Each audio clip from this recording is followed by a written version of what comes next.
মায়ের হাতের রান্নার কোনো তুলনাই হয় না। সবার মাই অনেক সুন্দর করে রান্না করতে পারেন।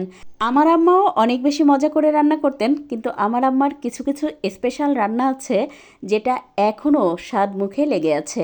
শুরুতেই কতগুলো লাউ পাতা বেছে নিয়েছি। এবার বেশ কয়েকটা কই মাছের মধ্যে দিয়ে দিলাম 3টা পেঁয়াজ কুচি, স্বাদমতো লবণ, হলুদ গুঁড়া, শুকনো মরিচের গুঁড়া, আদা রসুন ধনে জিরা বাটা, আরও দিয়েছি সরিষার তেল। তারপর তো খুব ভালোভাবে মেখে রেখে দেব। এবার চুলায় একটা পাত্রে 1.5 কাপ ভাতের চাল দিয়েছি, তাতে 3 কাপ পরিমাণ পানি দিয়ে দেব।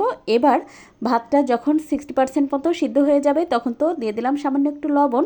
ভাতটা নেড়ে মিশিয়ে দিয়ে উপর থেকে বেশ কয়েকটা লাউ পাতা দিয়ে তার উপরে মেখে রাখা মাছগুলো দিয়ে আবারও বেশ কয়েকটা লাউ পাতা দিয়ে এই মাছগুলো ঢেকে দেব। আরও দিয়ে দেব বেশ কয়েকটা কাঁচামরিচ।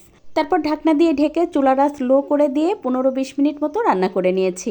এবার এটা উপর থেকে পাতাগুলো তুলে নেব। তারপর কাঁচামরিচগুলো সিদ্ধ হয়ে গেছে সেটা তুলে নিয়ে আলতো করে ভাতের উপর থেকে মাছ আর শাক তুলে নেব। আর দেখতেই পাচ্ছেন ভাতগুলো কত ঝরঝরা হয়েছে।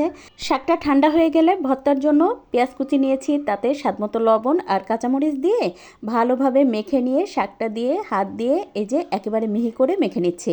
উপর থেকে দিয়ে দেব সরিষার তেল। তারপর আরও একটু মেখে নিয়ে গরম ভাত নিয়ে বসে পড়েছি।